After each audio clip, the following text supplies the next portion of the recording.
Today's picture is of a well-known story. Jesus calming the storm. Let's put it on the tree.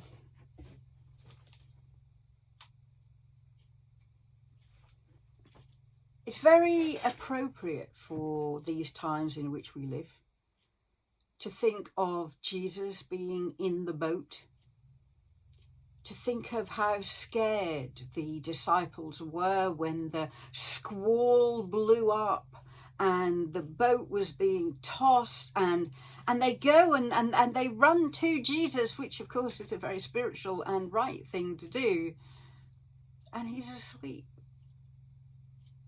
And in these days of lockdown, and especially recently, as there's been all questions raised about different vaccines and how safe they are, we might indeed run to Jesus and say, what's going on? What's happening?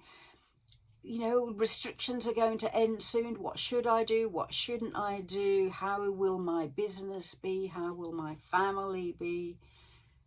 What is it that you are trying to teach me in these times? And we go to Jesus and it might seem like he's asleep.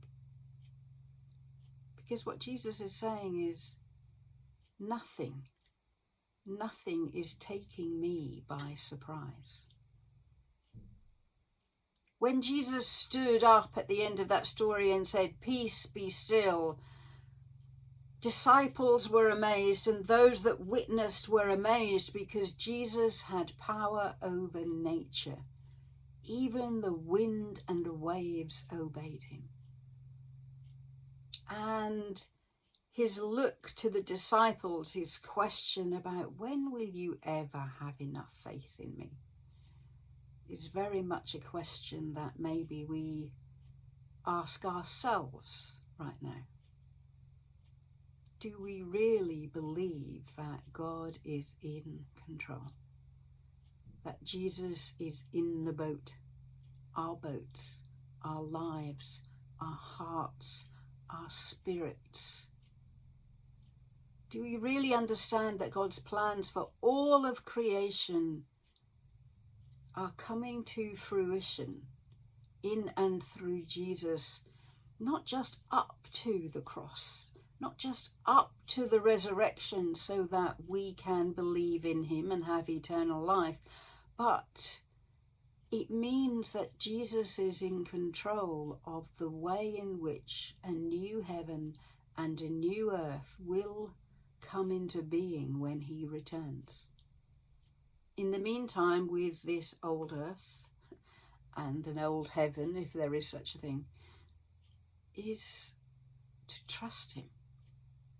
Yesterday we spoke about discipleship. It is to continue to learn, to continue to pray, to continue to study the word, to continue to be his witnesses, so that when the day comes that he returns to calm the storm forever, we're ready, we're able, we're willing to be at his side. What storms do you need him to calm today?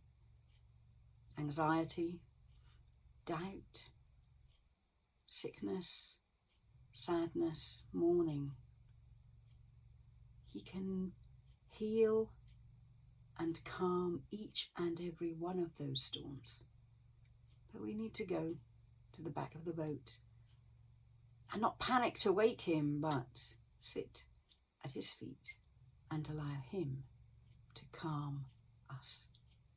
I trust you have a calm and fruitful day, or that you trust in Jesus to calm the storm that you're in right now. I'll see you tomorrow. Bye.